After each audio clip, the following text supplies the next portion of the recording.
feel like this is all content that we should just put straight into the podcast. I didn't know if we were recording it or not, so I was treating it as if we were. Yeah.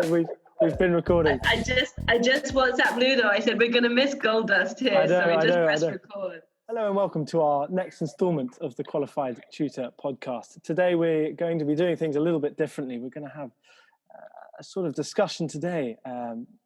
Myself, Julia Silva, founder of the QT, and Matt Mazur, director of Turtle Dance Music and founder of autismfriendlyshows.com.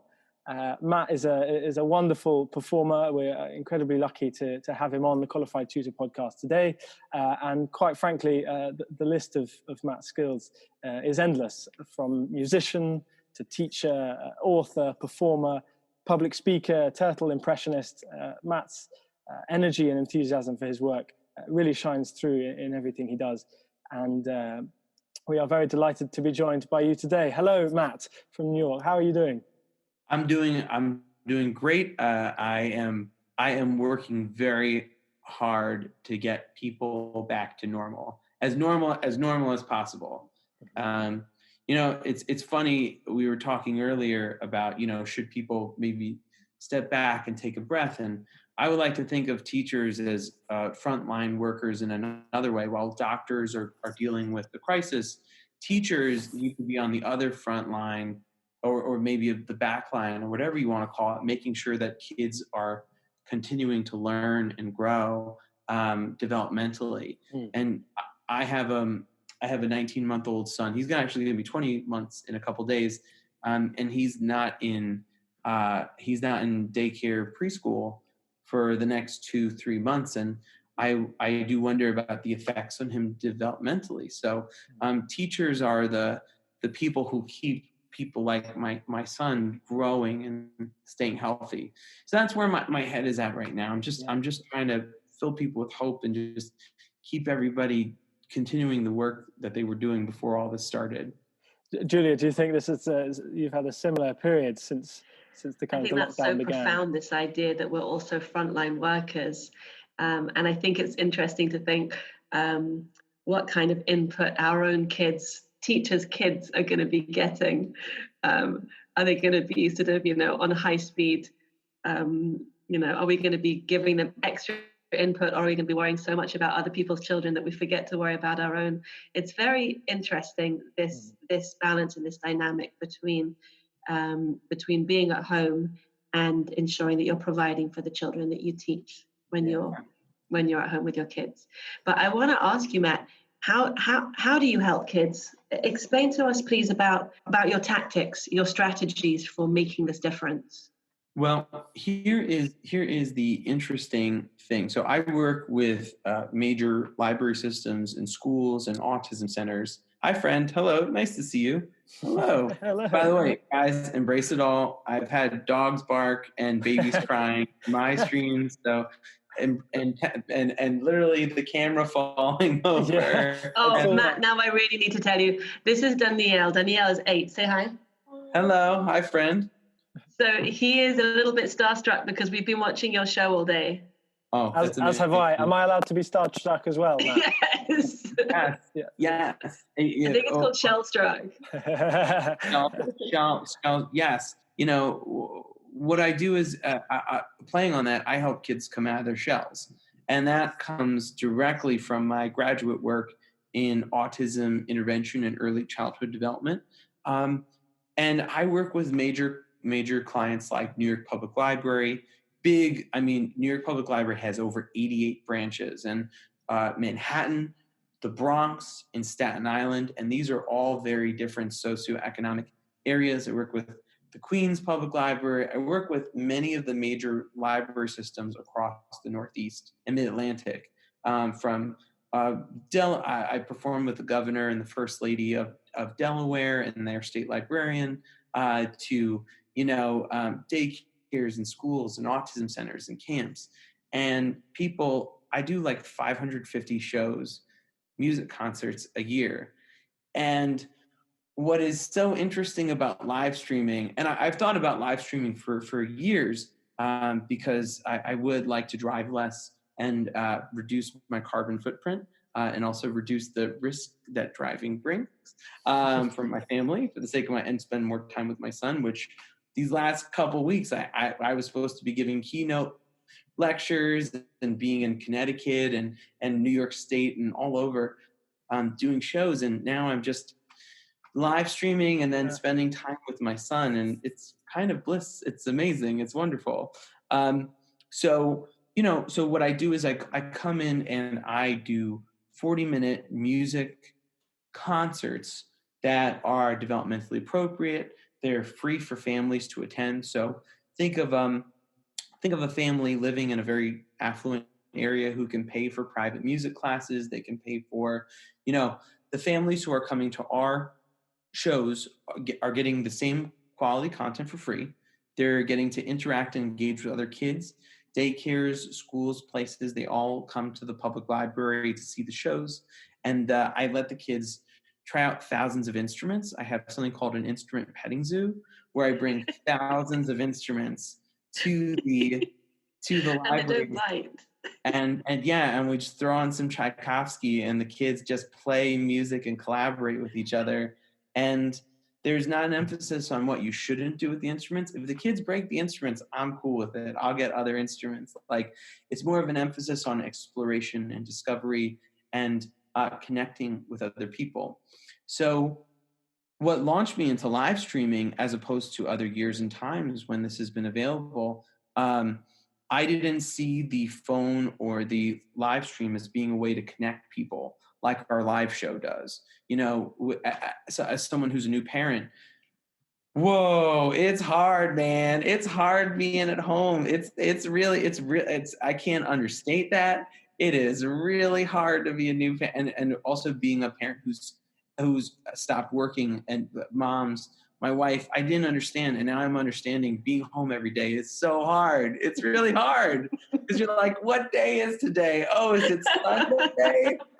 It's all a blur, So being able to get out of the house and like talk to other human beings and make music and perform and like get to work on those socialization skills are an integral part of learning and communication. So I essentially got my start. I went to New York University. I started off working in musical theater and working as a composer. And after college, I graduated during the Great Recession around 2009 to 2010. And that was the height of when nobody was hiring for anything. So I got my start doing children's music classes at a local YMCA. People loved it. It started off as 2 classes, and then it evolved into like 10 or 20 classes a week because people were so blown away. And I was like, oh, I should probably study early childhood development and really know what I'm doing. And I was also working with several students who had autism. And I said, I would really like to learn more about this. So I got a degree at a new program at a state college, and graduate degree in autism and early childhood development. And it profoundly changed my life. It opened me up to a whole world in the education world outside of the arts. And now I started out with what was like 2 classes at a YMCA to doing 550 shows a year through my own company and my own work, and I'm telling my own story. And it's been absolutely incredible going from a place where people were like, that won't work, get a real job, go become an administrator, go become an accountant. My mom wanted me to be an accountant. I hate accounting. I'm terrible. I like that. That's not the first time we've actually had that on this show. Let's hope that's on a pattern of this, actually. Yeah, and I want to remind you also, Matt, Ludo and I interviewed a good friend of ours, Fran, who's a fantastic teacher, and she was at drama school, and she said she was crawling around on the floor pretending to be a cat. Yes. And she said, what am I doing? Yeah. And because she'd had a taste of education and she felt that was so much more meaningful. And so she took all of her dramatic skill and she performs in the classroom instead. And it was 10 times more powerful. Yeah.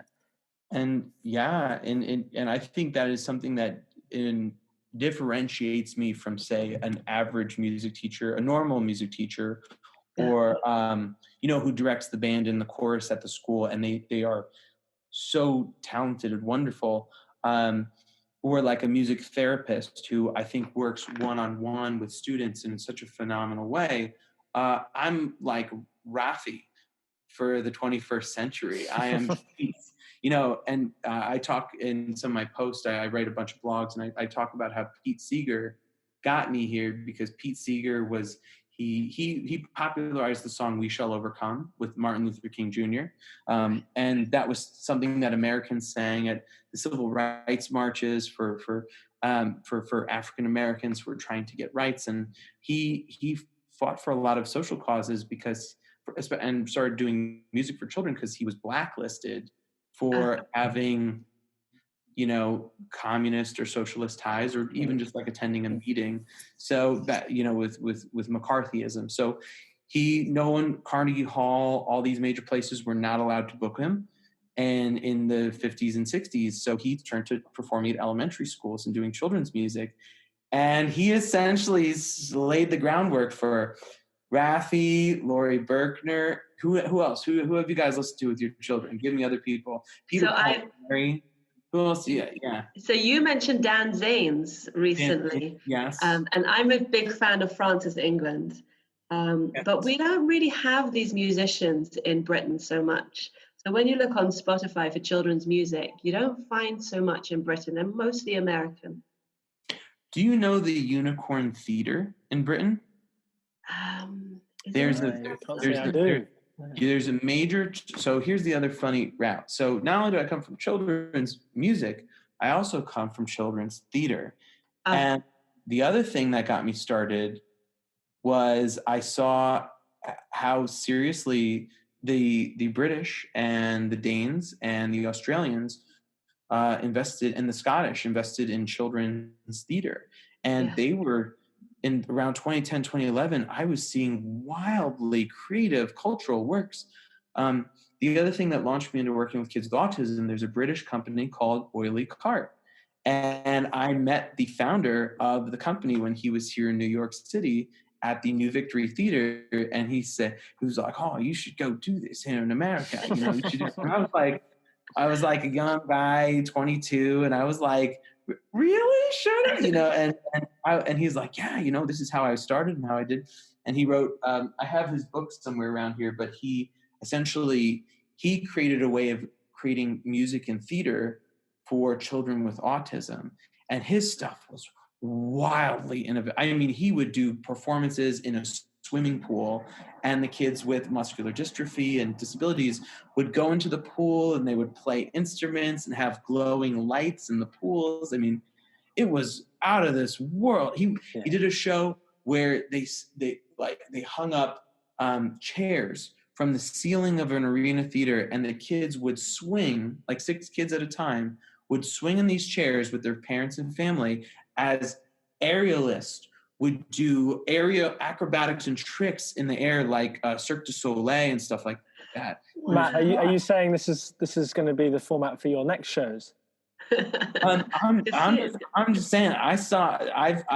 There were a bunch of roads that led me to here, and it is my wildest dream to be doing something like that, because I'm an artist. I'm a musician and an artist first and foremost, who fell into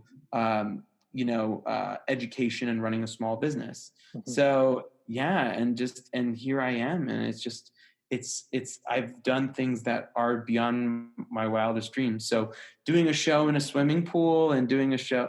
Look, I'm going to tell you guys something crazy, super crazy. I met a librarian from Japan who saw what I was doing at the live streams and had said, "Hey, could you do a show for our library in Japan in like a week or two?" I was like, "Yeah." Yes. Awesome. I couldn't have 15 years ago, but I can now. Yeah. Like, I don't have to get on the plane or anything, like I don't have to leave my family. Like, that's great. I performed for an American military base in Japan. I met someone on the train coming back from doing shows in Washington, D.C. And I was talking to this gentleman on the train. His brother had been in the hospital, and he's like, "Oh, I'm in Washington, D.C. because my brother is sick, and I'm a librarian in Japan. We just got to talking on the train. And, this was like 2 years ago. And then he just reached out to me after all this started with the quarantine. And he's like, I saw your live streams. Our library's closed down. Would you do something for us? And I was like, yeah, absolutely. That'd be amazing. Isn't that great? Two things that occur to me. Number one, Matt, that story about being on a train and how every time you show up and you're authentic and you're present and you bring all your energy to the conversation, you're sowing a seed and you don't know when it's going to come back or in what way, but that's how the goodness gets spread, right? And then the other thing is, you describe this guy really pushing the limits with the swimming pool and the chairs and all of that. And I could imagine that you were just describing an art installation or some sort of experimental theater, but you weren't. You were describing a therapy that was enriching the lives of special needs children. And so one of the things that we talk about in Qualified Tutor a lot is how tutoring is a small job, right? People tend to do it alongside a full-time job or in between jobs or whilst they're studying. And you could just as easily work in a bar, and not at the moment, but there are lots of jobs that you could do that are just less meaningful. And there's something gorgeous about being able to have a job that is stimulating, but also that's meaningful. Yeah. Well, jumping off that, we were talking about your I had tutors growing up. I had a ADD and ADHD. I was a very hyperactive boy. So, and that's why I can sometimes do 8 to 12 performances a day, like 30-minute to 40-minute shows. I can go. And when I was in school, I had a lot of trouble paying attention in class. I have a really, you guys want to hear really, my cheeks are getting red. Oh my goodness. In high school, so freshman year, I was very, very, very insecure going to a new high school. And I was in this Spanish class and, my cheeks are getting so red. I've only told my wife this story. But I wanted to try and I was a very dorky, nerdy guy. And, but I wanted to try and impress some girls in my class. So I literally spent my Spanish class, flexing my muscles the whole time for the first couple of days of class. And I took my first test and I got an F. So I sat next to a really cute girl. And I was so I had to go back to Spanish 1. I was like, oh no, I failed out of Spanish 2 because I was flexing and trying to too interested in other things. Yes.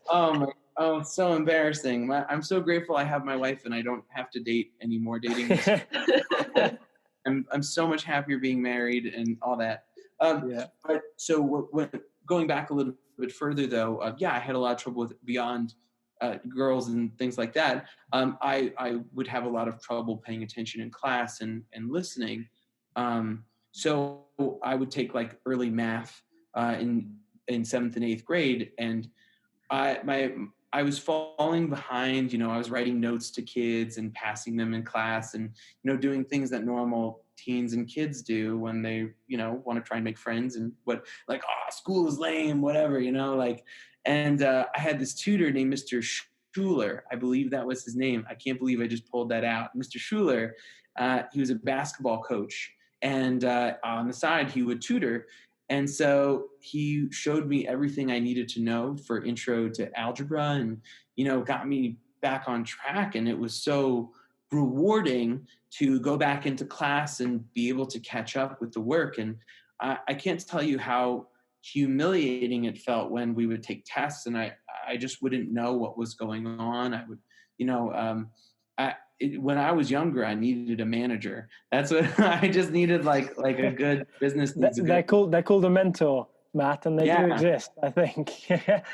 And I can I can I have the energy. I can do a million different things, but my wife is now my quote unquote manager. She's like, here's your schedule for the day. This is what you're doing, and stay on track. And, so one other thing we do is social emotional. And, like with tutoring, it can be very depressing and sad to not know what's going on in class and fall behind. And you're like, well, I'll just check out. I don't need to learn any of this. I could become an Instagram star or whatever, and I post a really funny TikTok and my life will take off. No, it's like, that's the dream. That's the American dream.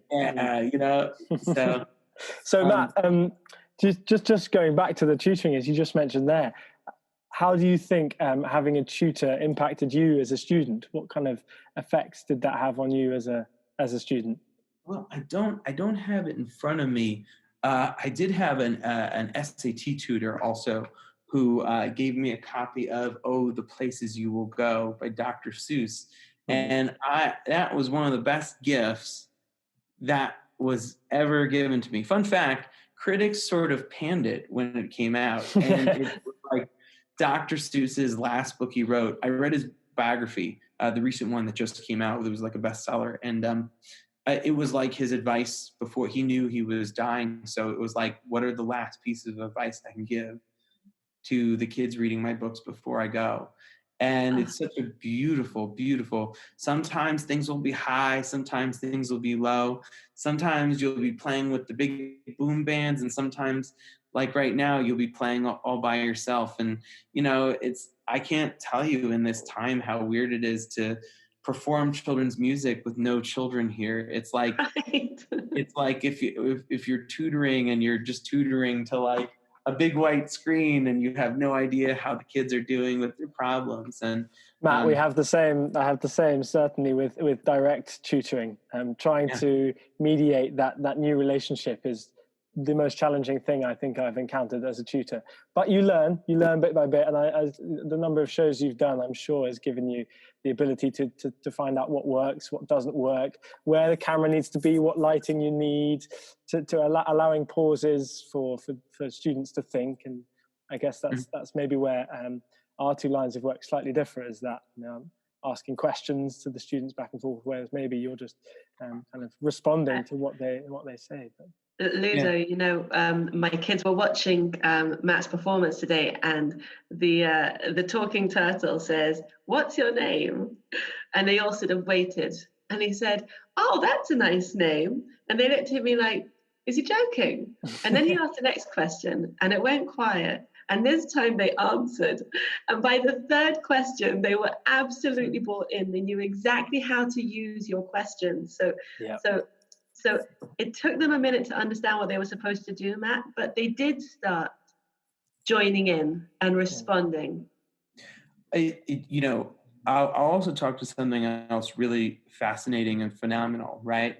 So when I first started doing this, so just imagine 2.5 weeks ago, I have bookings every single day with major libraries, and then suddenly it all gets canceled. I don't know. Everyone breaks their contracts. Everybody cancels. They're like, you're not going to give that 3-hour keynote, professional development lecture, whatever, you name it. And I'm just sitting there going like, oh, what do I do? and my wife was just like, you got to get up and you got to live stream. You got to go. And I just threw myself into it. I'd like to have a live stream. I was like, I'm going to make this the best live stream I can make it. And it might not be amazing in the short term between episodes 1 and 100, but between episodes 1 and 1,000, it's going to be incredible. It's going to be amazing. Like in the long term, it's going to be phenomenal. Yeah. And what's been happening is the first couple times I did it, 2,000 people would tune in. 2,000 to like 7,000 people would scroll, click, they'd see it. People from my high school, and I have to tell you guys, I thought it would be an easy transition. Like it would be like, all right, I just take my amazing live show and just put it in front of an iPhone and a computer. No, it was terrible. I was like, wow, this is hard. This is like, I'm telling jokes and nobody's laughing. You lose that physical interplay, don't you? That physical response. I called my older brother and I was like, what'd you think? And he's like, it was okay. And I'm just like, I spent 10 years developing this and everybody loved, but same people have me back every year. And So now I just finished stream 76. On top of that, right?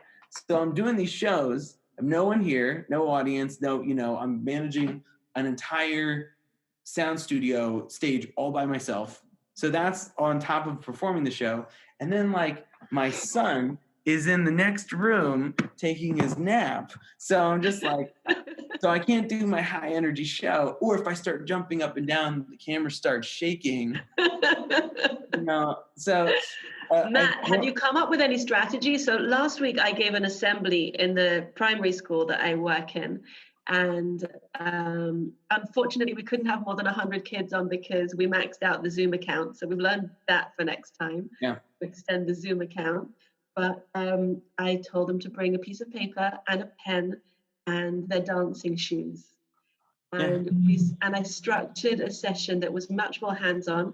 So it's a girls' school, but they all had their brothers and their, big sisters all squeezed into the screen with them. So everybody was sort of involved, and the mothers were texting me in the background how much they enjoyed it.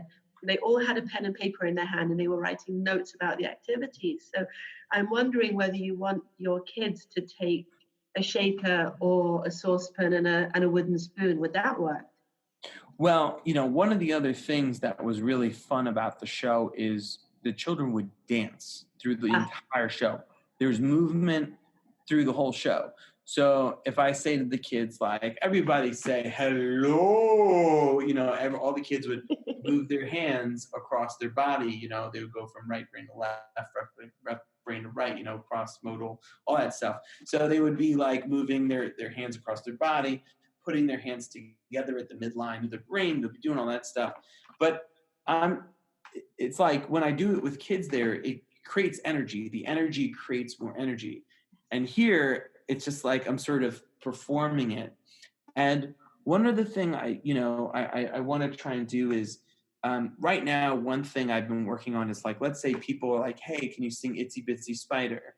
Or sing Hava Nagila, or like sing Puff the Magic Dragon. I'd be like, all right, guys, I'm gonna do that as the next song. Or like, can you sing Happy Birthday to my son Ezekiel? So I'll throw that into the show. And right now, I'm learning how to turn people's comments and emojis into emotional reciprocity. Wow. That's another thing to articulate. Reciprocity is the thing that's missing from the live stream.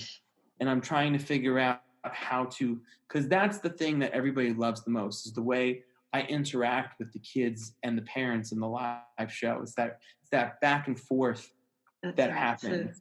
So when teaching, Ludo and I talk about this a lot, it's feedback. So children need feedback from their tutor. That's where the magic happens. You've achieved this, and now I need you to take you to the next step, and that's that.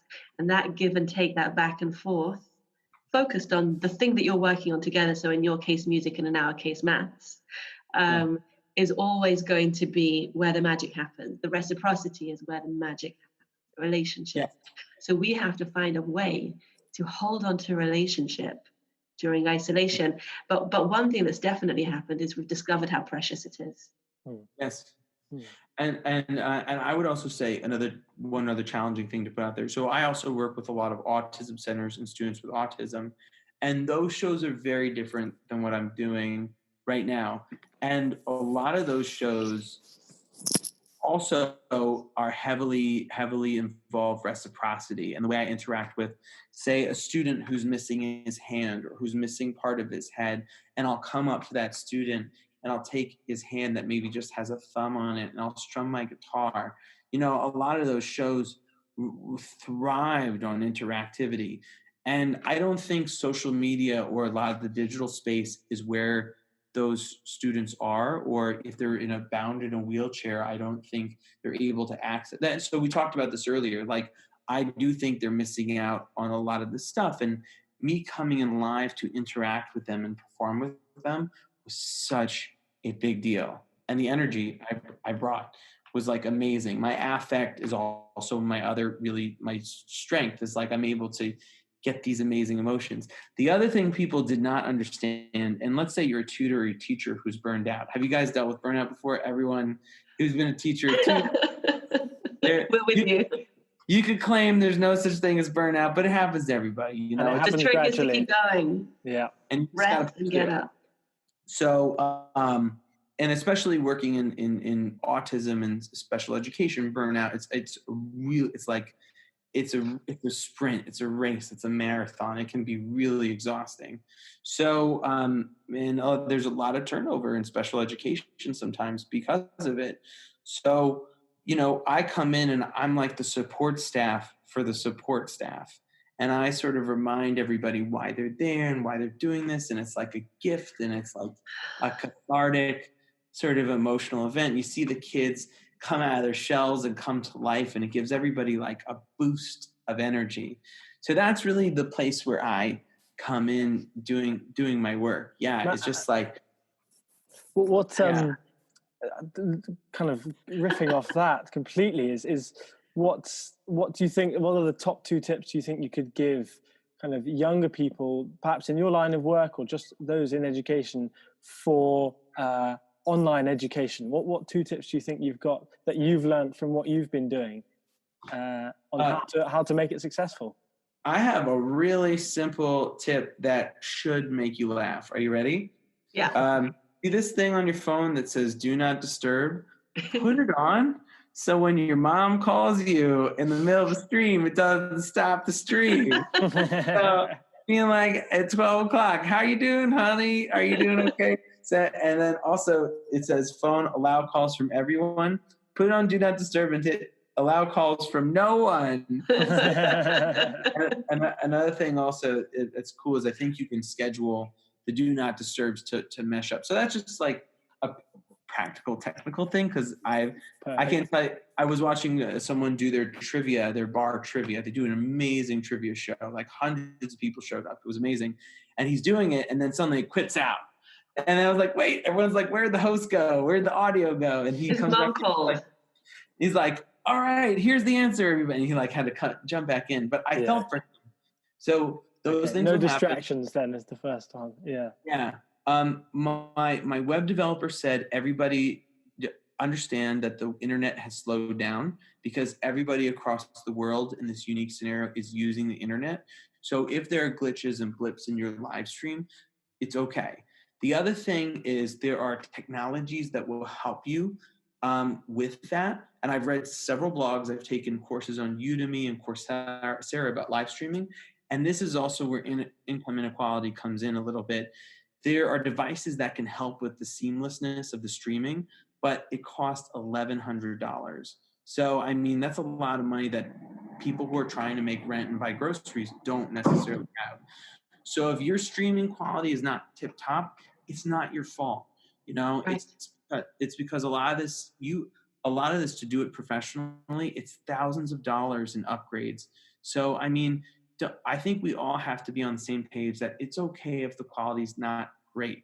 I think we all need to just like contextualize that because, you know, not all of us work for HBO or work for like a major network and can buy all of that equipment on the fly.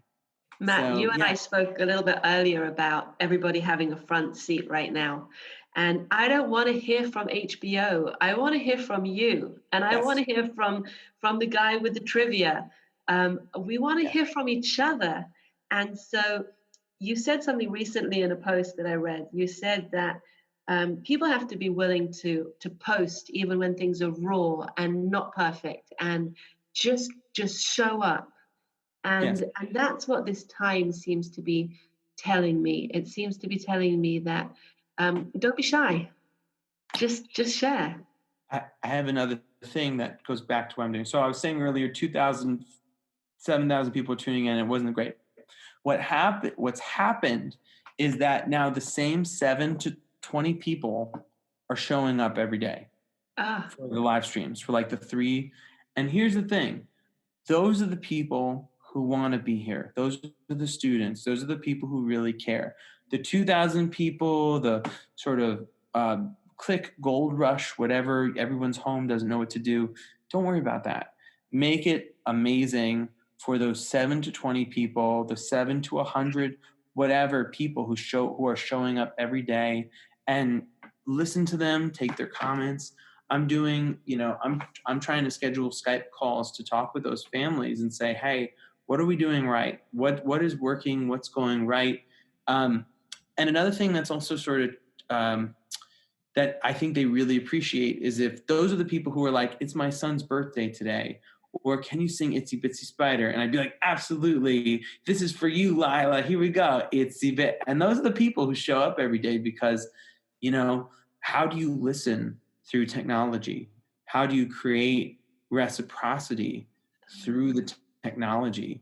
And by doing this 76 times, next Tuesday at 3 p.m. will be my 100th live stream. Amazing. In the last 3 weeks, it's incredible. So I just think it's you just got to try out a bunch of things and experiment and see what works and what doesn't. And if people from your life tune in and say, oh, that's terrible, like, oh, that doesn't look professional at all, just ignore it, keep going, keep showing up. Those people can tune in 100 streams later and be like, wow, this is amazing. Actually, this is incredible. This is great. One other thing to give some people some hope. My calendar was completely wiped clean. And next Friday, I already have 2 engagements that came back to me and said, hey, we like to go digital. We like to go to live streaming. Can you make videos for us? I don't have a camera. I can't make videos for our Facebook page. I'm not as savvy with the iPhone. Could you make some music videos just so we can continue engaging with our patrons at our school and our library? So there is hope. I want to also tie back to one other thing. Again, the first 60 streams, there were streams where it rained on my parade. I finished the stream and I was like, okay, oh, that was terrible. You're like, it's all falling apart. Oh my goodness. As soon as I started integrating the gear and I started building a professional studio, and my wife worked with me for 3 hours one night instead of watching Netflix, instead of watching Tiger King. that's a sacrifice. And I feel amazing now that I'm doing the streams with all of this, and we're going to keep developing and being creative and just making work. And the thing I would say is, I think there's a time, like yesterday I did trivia. I think that was very mentally healthy to do. I think there's a time and a place for it. And then there's a time and a place for the 3 hours to build a home. A home teaching studio. Now, Matt, we don't want to go through this wonderful chat with you without tapping into your knowledge of music and education. And it's something that Julia and I are certainly very interested in. Julia taking up and mastering the guitar so that she can obviously integrate that with her sessions. And I used to play the trumpet, so who knows, maybe that could come into my sessions as well. But Matt, we need to ask you, what do you think is the power of music in education? One more thing. The power of music. Let's just also one more thing about live streaming. If you use copyrighted material, they will shut off your stream in the middle. So I was like, I can share like, hey guys, I want to show you this beautiful song by the Beatles or this thing from YouTube or whatever. They were like, you're using copyrighted material, shut you down. Yeah. I don't know why that is. That is a thing. So just be aware of that. We tried doing karaoke with everybody. We were like, hey, if you type in a song, we'll sing karaoke, and they shut us down. Wow. So we can't do live streaming. Matt, do you know that we have beautiful music on our podcast, and it was written by Luke, who you were talking about earlier in Australia. Luke Tierney is a fantastic musician. So you should ask him to treat you to some original music. We're going to be speaking later tonight about that exact topic. So but so the question was, where does music play a role in education? I think it goes back to that idea about support staff, being support staff for the support staff. The teachers in the classroom make school a stable place. They make it a home away from home. They make it a place. I grew up in a bit of a chaotic home, and I don't want to go into too much of my backstory because I don't like to talk about negative things. But school was a place where if I had a rough moment at home, I could think about something that was positive that happened in school. Or if I was too scared to fall asleep in the dark, I would just think about being with my 3rd grade teacher, Mrs. Chaz, and the warm environment that she created in that classroom. I mean, it was very nurturing. And so what music does is those teachers do get burned out. They do get struggle. They like have to work through material. Sometimes they're experts on the material. Sometimes they're like with the sun, the earth, the moon, revolution, and rotation. I have teachers who are like, that's really not my strength. Can you put together a show for us about revolution and rotation that will engage our students through dance? And it was a huge hit. We got booked by entire statewide library systems. We had hundreds of kids at the show dancing, doing the difference between revolution and rotation with their bodies, and like one revolution around the sun, and rotation as you spin on an axis. So music. What music does is it like shows kids, if you think school is not awesome, you just haven't seen it in the right light. We're telling you, learning is like the most incredible thing you can do. Music is just a doorway into how incredible learning is. And it's just, I don't see it as like, you could look at it as a supplement, but I think it is just like a foundation for loving lifelong learning. And I think that's the goal of education, is to be lifelong learners. And look at this situation. And this goes back to our initial thing. If you're not willing to learn in this time, this could be like a renaissance. People, I'm trying to ask people in my shows, I'm like, what are you guys reading right now? I am working through Hans Christian Andersen's collected works. And I'm just reading one story a day to my son. And, it's like, this could be like an entire renaissance of learning. A renaissance. Yeah. We've having had one already. This needs to be a second one, doesn't it? Yeah.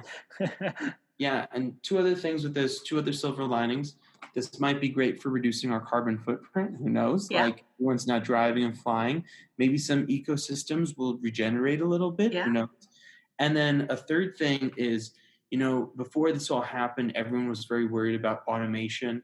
Put aside robots, we were very worried about software automation with white collar jobs and with teaching jobs too. So maybe if more and more people like us learn how to use this technology, it could give us a one-up on that technology rather than waiting and seeing what happens. So I don't know. I mentioned to you that I did this gorgeous assembly last week. So I spoke to the children about the gift of time. I said, you've been given a gift. You've been given a gift of time. What are you going to do with it? Yeah. I also love that too, where people on talk shows and things are like, normally I'd say, I know you're busy, but I know that's not true. I know. Everybody's home. There's nowhere we could go. No, I know. Now, if you don't want to go to an engagement, you have to make up some Zoom conference that you're going to. You can't say that I'm popping out to go and see so and so. One thing I would, talking to Luke and a few other people from our online course, I would like to attend more online meetings and gatherings and places. Right now, I've been focused on learning what's called mindstorming, where I'm sort of off on my own, learning how to do stuff. Yeah. And I would like to come back to some groups and with collaborators and people and share the information I've learned and learn from what they're learning, kind of like what we're doing right now, which was why I was very excited about this podcast and this interview. I do want to put something out there. It's here in the U.S. in New York City, it's 3:40, and I do think at a certain point I need to take over for my wife with my son. We're doing the thing. So I'm sure your wife would have would have an amazing amount of advice to give us as well. But Matt, what's the thing that you haven't told us yet that you're desperate to tell us? My wife is a chef who also works with people with adult women with autism. Teaches them skills related to cooking and related to healthy eating. And she talks about, my wife went to culinary school and she's like, knows everything there is to know about food. She's absolutely incredible and amazing. And we met because her brother has autism. He's 39. And we wrote a book together called Scraps Big Adventure. So the book has completely sold out of all the copies. We sold like 200 copies of it, which is I think very exciting, going from zero to like people like want to buy copies of our books. So even in this time of like digital stuff, people still love physical children's books, and I prefer them any day of the week to ebooks are fine, I guess, maybe for novels and going on a plane, but like with my son who's 19 months turning 20 months old, being able to turn a page, point at the pictures in the book, it's really a magical thing. And that's something I was talking about heavily before all this stuff happened. And so it was a big, major revelation that, and I think something that Seth and some other people talk about with book publishing, I do think that there is still a place for physical books. It's really interesting. There's an amazing company called The Book People, which is unfortunately now closing down. And they have made books so affordable. In the last 10 years, my house has just been filled and filled and filled with books, because at £1 each, I can afford that more than I can afford the library overdue loans. And they're and they're closing down, and it breaks my heart. But I just recently wrote a blog about how, you're worried about books coming from the library with coronavirus on them. Yeah. You can order yourself a new book and it will be on your shelf forever. So it seemed like an amazing opportunity, but they're closing down. Well, and for some of us, and another reason I say I wish the library was here, 2 reasons. Yeah. First off, I think the serendipity of the library is far more beautiful than Amazon. Amazon is wonderful in a practical sense. Right now, it is serving as kind of a lifeline if I need stuff. But like the library, you could discover a book you might never have read. And the second thing with the library is some of us are still, we got to live within a budget. And, I can't afford to buy $20 at a time. Books are beyond the words that are written in them. As Dr. Seuss said, each page in a book is equivalent to 2 to 3 chapters in an adult book with the amount of thought that goes into it. Yeah. So to be able to access books for free from the library has been a lifesaver for me since I've been in graduate school and undergraduate. So yeah, and by the way, when I was struggling to find work in the recession, the library got me back on my feet and got me to where I am today. So if it's my turn, what are you going to do when it's your turn? And it's my turn right now. So I got to get up and I got to get the libraries working again. And I got to get the schools working again. And this is like that question, what are you going to do when it's your turn? And right now it's our turn. Stunning. Absolutely stunning. Wow. Look at that. Ludo, are we going to play out with Matt's version of 500 books? We certainly could. Love that one. I think that was, thank God that we've kept you just on for that final bit, because I think that might have been the most amazing and visionary thing that you said so far, Matt. So thank you very, very much. Matt, I'd just like to say a huge, huge thank you to you for finding time to talk to us. You're a wonderful, wonderful communicator. And I think that we could do probably another 6 of these back to back. But we have lives to fulfill and you have commitments to fulfill. Just looking ahead, just very briefly to next time, we're going to be speaking to someone we've already spoken to on this show, Daniel Sunshine. Again, we think we're going to keep the roundtable format. It seems to work very, very well. Ideas can bounce off each other and we're hearing different voices continuously. So that will be on online tutoring and how we have found that, myself, Daniel, and Julia. So please tune in next time as well. But Daniel, we're going to say thank you now, and we will be playing out with 500 books. So thank you very much, Daniel. Thank you. Thank you guys so much. Thank See you. you. Bye.